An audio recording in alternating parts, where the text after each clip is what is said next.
യേശുവിൽ ഏറെ സ്നേഹമുള്ളവരെ, പുതിയൊരു ദിവസം നൽകി കർത്താവ് നമ്മെ അനുഗ്രഹിച്ചിരിക്കുകയാണ്. നല്ല ഈശോയ്ക്ക് നമുക്ക് നന്ദി പറയാം.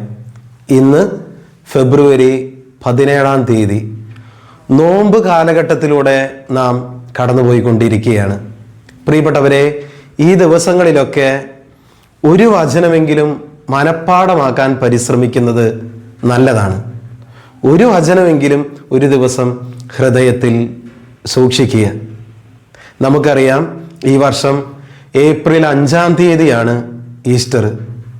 ഇന്നു മുതലെങ്കിലും നമ്മൾ പരിശ്രമിക്കുകയാണെങ്കിൽ പ്രിയപ്പെട്ടവരെ, 40 വചനമെങ്കിലും മിനിമം പഠിക്കാനായിട്ട്, മനഃപ്പാഠമാക്കാനായിട്ട് നമുക്ക് സാധിക്കും.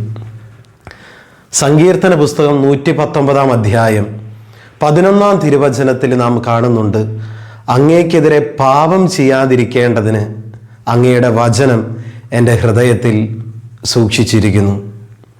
അങ്ങേക്കെതിരെ പാപം ചെയ്യാതിരിക്കേണ്ടതിന് ഞാൻ അങ്ങയുടെ വചനം ഹൃദയത്തിൽ സൂക്ഷിച്ചിരിക്കുന്നു.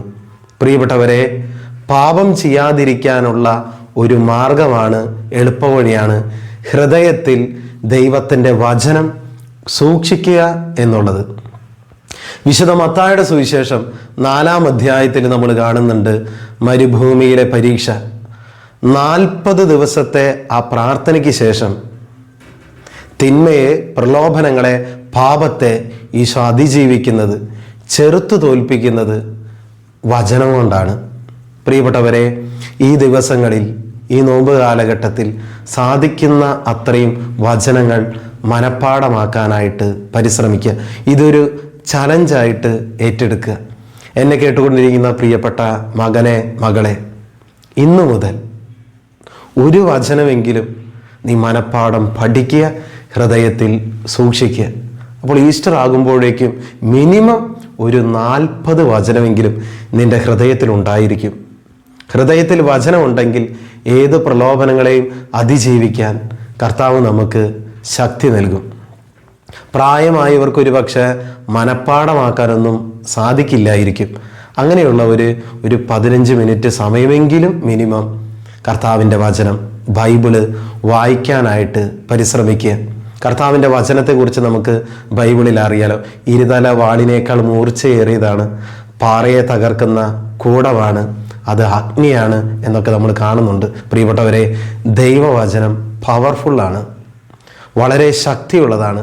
അത് നമ്മിൽ നിറഞ്ഞു കഴിഞ്ഞാൽ പാപത്തിൻ്റെ ശക്തികൾ നിർവീര്യമാകും. അതുകൊണ്ട് പ്രിയപ്പെട്ടവരെ, ഇന്നു മുതലെങ്കിലും നമുക്ക് ആരംഭിക്കാം. ഒരു വചനമെങ്കിലും ഒരു ദിവസം പഠിക്കുക. അപ്പോൾ ഒരു മിനിമം 40 വചനമെങ്കിലും ഹൃദ്യസ്ഥമാക്കാൻ നമുക്ക് സാധിക്കും. ഈശോ അതിനായി സമൃദ്ധമായിട്ട് അനുഗ്രഹിക്കട്ടെ. വചനമായി ഈശോ നിങ്ങൾ അതിനായി അഭിഷേകം ചെയ്യട്ടെ, അതിനുള്ള കൃപ നൽകട്ടെ. നമുക്ക് ഒരുമിച്ച് പഠിക്കാം, പ്രാർത്ഥിക്കാം, വചനം ധ്യാനിക്കാം, ജീവിക്കാം. കൃപയ്ക്ക് വേണ്ടി പ്രാർത്ഥിക്കാം. നല്ല ഈശോയെ, ഈ സന്ദേശം കേട്ടുകൊണ്ടിരിക്കുന്ന എല്ലാ മക്കളെയും ആശീർവദിച്ച് അനുഗ്രഹിക്കണമേ എന്ന് പ്രാർത്ഥിക്കുന്നു. ഈ നോമ്പ് കാലഘട്ടത്തിൽ കൂടുതലായിട്ട് കർത്താവിൻ്റെ വചനങ്ങൾ മനഃപ്പാഠമാക്കുവാൻ, കൂടുതൽ സമയം വായിക്കുവാൻ, ധ്യാനിക്കുവാൻ, ജീവിക്കുവാൻ ഞങ്ങൾക്ക് കൃപയും അനുഗ്രഹവും അഭിഷേകവും നൽകണമേ. യേശുവിൻ്റെ അധികാരമുള്ള നാമത്തിൽ അതിനായി ഇവരെ ഞാൻ ആശീർവദിച്ച് അനുഗ്രഹിക്കുന്നു. ഇപ്പോഴും എപ്പോഴും എന്നേക്കും. ആമേൻ.